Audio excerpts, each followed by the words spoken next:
Rute dalam tol, akses simpang bypass ke gerbang tol Kasang 2,8 km, jalur utama tol Padang Sicincin 36,6 km, total jarak 2,8 km tambah 36,6 km sama dengan 39,4 km. Rute luar tol mulai dari simpang Bandara Minangkabau melewati Lubuk Alung hingga sampai ke titik-titik keluar atau simpang Sicincin 32,2. Selisih jarak bersih. Jalur tol memutar lebih panjang sejauh 7,2 km. Banyak orang mengira jalan tol dibangun untuk memperpendek jarak. Namun di Sumatera Barat, rumus itu terbalik. Hal tersebut disebabkan karena secara rinci ada dua faktor utama yang memaksa panjang fisik jalan tol Padang Sicincin membengkak memutar menjadi 36,6 km dibandingkan jalan nasional yang hanya 32,2 km. 1. Penolakan warga dan konflik lahan ulayat. Pada rencana awal, tol Padang Sicincin didesain memiliki rute lurus panjang tambah tolak 30,4 km agar jarak tempuhnya menjadi lebih pendek. Namun proyek ini sempat mangkrak bertahun-tahun karena jalur lurus tersebut menabrak area sensitif di wilayah Kabupaten Padang Pariaman, meliputi tanah pusaka tinggi, lahan ulayat adat yang tidak boleh diperjualbelikan secara sembarangan, kompleks pemakaman suku kaum adat, kawasan pertanian sengketa yang tergolong lahan produktif warga. Karena penolakan yang masif di titik-titik tersebut, PT Hutama Karya dan pemerintah mengambil opsi darurat, mengubah dan menggeser jalur, melipir memutar ke kawasan Kapalo Hilalang. Pergeseran menjauh ke wilayah pedalaman ini otomatis menambah panjang aspal tol sekitar 6 hingga 7 km dari desain awal. 2. Aturan teknis regulasi kelandaian jalan tol.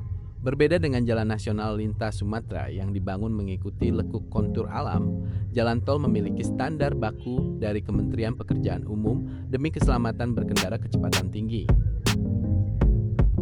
Jalur tol tidak boleh memiliki tanjakan atau turunan yang terlalu ekstrem.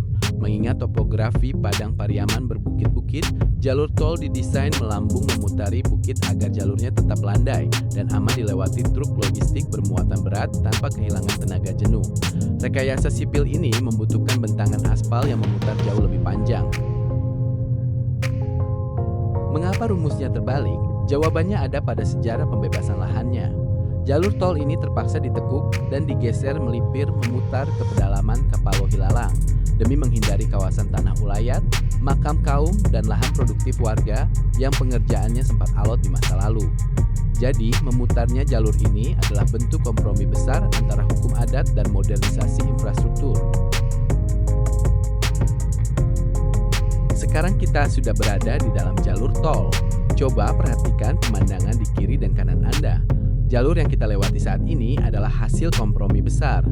Di balik aspal beton yang mulus ini, ada sejarah panjang tentang pembebasan lahan yang sempat mangkrak dari tahun 2018 hingga 2024. Konstruksi tol ini harus melipir memutar menjauhi jalan nasional karena harus menghormati hak adat. Tanah Pusako tinggi, pandampak kuburan kaum, dan hamparan sawah produktif di 5 kecamatan tidak bisa digusur begitu saja. Hutama Karya harus memutar otak, menggeser koordinat demi menghindari benturan sosial dengan masyarakat adat. Ini membuktikan bahwa di Sumatera Barat, hukum adat memiliki posisi tawar yang sangat kuat di hadapan modernisasi. Nah, sekarang coba kita lihat sisi sebaliknya. Di jalur luar tol, ada momen-momen di mana jalannya seitit lurus, mulus, dan terlihat sangat sepi seperti ini. Melihat kondisi luar tol yang kosong, rasanya kita bisa memacu kendaraan dengan kecepatan tinggi dan konstan. Apakah kecepatan tinggi di luar tol ini, atau justru ini hanyalah jebakan semu yang membuat konsumsi BBM jauh lebih boros? Silakan simak video berikut dan selanjutnya akan kita bahas tentang mana yang lebih efisien.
jalur luar tol terlihat lurus dan sepi, kenyataannya pengendara tidak akan bisa mempertahankan kecepatan konstan tersebut.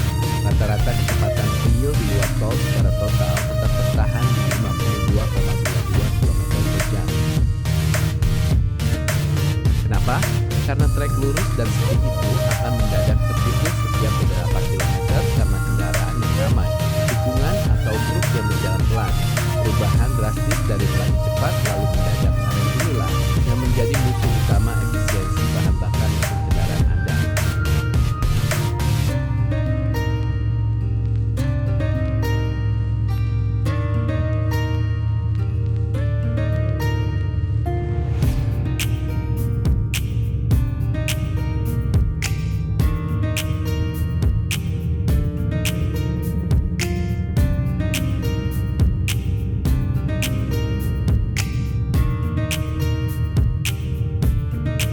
Memasuki menit ke-12 perjalanan, mari kita bedah variabel mekanis kendaraan Anda. Berdasarkan data pemetaan, jika Anda memilih jalur luar tol via Lubuk Alung, jaraknya memang lebih pendek, yaitu 32,2 km. Untuk sampai dalam waktu 37 menit, Anda harus mempertahankan kecepatan rata-rata di angka 52 km per jam. Terdengar lambat dan mudah di atas kertas, namun di lapangan, mempertahankan kecepatan 52 km per jam di jalan lintas nasional Sumatera adalah siksaan bagi kaki dan mesin. Anda harus menghadapi keramaian, kendaraan yang berhenti mendadak, dan truk bermuatan berat. Kaki Anda dipaksa melakukan rem gas berulang kali, yang justru membuat konsumsi BBM menjadi lebih boros karena mesin bekerja ekstra di gigi rendah. Sementara di sini, di atas tol dengan jarak sekitar 39,4 km, Anda cukup menginjak pedal gas secara konstan di kecepatan 94 hingga 110 km per jam. Mesin bekerja di putaran RPM yang stabil pada gigi tertinggi. Secara mekanis, melaju konstan di jalur yang lebih jauh seringkali jauh lebih hemat bahan bakar daripada macet di jalur yang pendek.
Jadi setelah kita hitung semuanya dari ujung bypass sampai si cincin, kita sampai pada kesimpulan akhir yang jujur. Secara matematika, lewat tol memang menghemat bensin kita sekitar Rp6.000 karena mesin melaju konstan. Tapi ingat, kita harus membayar tarif tol sebesar Rp55.000. Artinya, secara bersih kita tetap keluar uang ekstra sebesar Rp49.000 sekali jalan. Uang Rp49.000 ini tidak akan kembali ke dompet Anda. Namun, uang ini ditukar dengan sesuatu yang tidak kalah berharga, yaitu kenyamanan. Lewat tol berarti Anda terbebas dari stres rem gas di saat ramai, terbebas dari ketegangan menyalip truk besar dan menyelamatkan kaki serta mental Anda dari kelelahan jalan raya lintas Sumatera. Bonusnya, Anda sampai 12 hingga 15 menit lebih cepat di tujuan. Pada akhirnya, tol Padang Sicincin melahirkan dua tipe pengendara baru di Sumatera Barat. Pertama, mereka yang memilih lewat luar tol demi mengamankan isi dompet. Dan kedua, mereka yang rela membayar Rp55.000 demi menukar kelelahan berkendara dengan kenyamanan berkendara. Apakah ada tambahan untuk tipe ketiga? Silahkan komentar. Atau apakah ada saran lain untuk pengelola dengan pertimbangan jarak dan waktu tempuh, BBM yang dihemat dan kenyamanan? Berapakah tarif yang pantas untuk tol cincin? Silahkan tulis di kolom komentar, karena saya sendiri untuk kondisi yang tidak mendesak termasuk golongan pertama. Dengan kondisi saat ini, yaitu mengamankan isi dompet, karena walaupun lebih lama 12-15 menit, tapi kenyamanan tersebut bisa ditukar dengan makan di ikan bakar atau beli kopi di Lembah Anai. WKWKW. Memasuki menit ke-18, coba Anda perhatikan jalur di depan kita. Mengapa jalan tol Semega ini terasa begitu sepi? Jawabannya ada pada nominal tarif Rp50.500 hingga Rp55.000 sekali melintas untuk kendaraan golongan 1. Dalam hukum ekonomi, ada sebuah teori penting yang disebut price elasticity of demand atau elastisitas harga terhadap permintaan. Sederhananya, teori ini menjelaskan bagaimana jumlah konsumen akan berubah secara drastis ketika harga sebuah produk atau jasa dinaikkan atau diturunkan. Saat ini, pengelola tol menetapkan tarif tinggi dengan asumsi ingin mengembalikan modal investasi konstruksi secepat mungkin. Namun yang terjadi di lapangan justru sebaliknya. Karena tarif dinilai terlalu mahal bagi kantong sebagian besar warga lokal, mayoritas pengendara memilih setia lewat luar tol. Akibatnya, volume kendaraan di tol merosot tajam. Pendapatan total pengelola dari tarif tinggi dengan jumlah pengguna yang sedikit justru berisiko lebih rendah daripada potensi yang seharusnya bisa dicapai. Lalu berapakah besaran tarif yang sebenarnya wajar dan saling menguntungkan?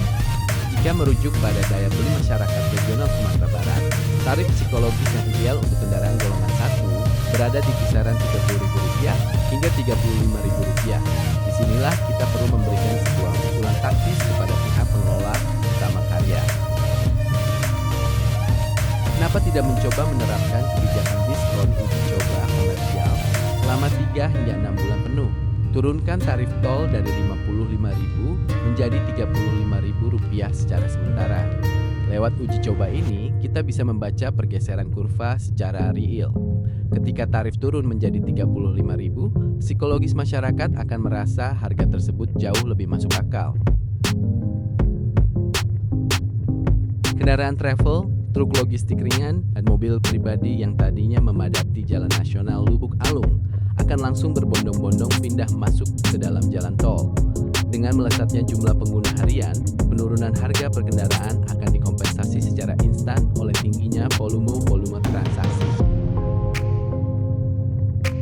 Hasil akhirnya, pendapatan harian total pengelola tol justru berpotensi jauh lebih besar dan stabil, sekaligus benar-benar sukses mengurai beban kemacetan kronis di jalan nasional.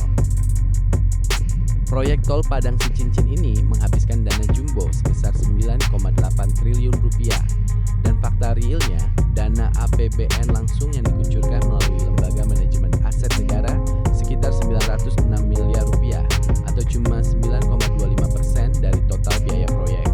Uang rakyat itu murni dipakai pemerintah hanya untuk membayar ganti rugi pembebasan lahan warga. Lalu dari mana sisa 90% biayanya?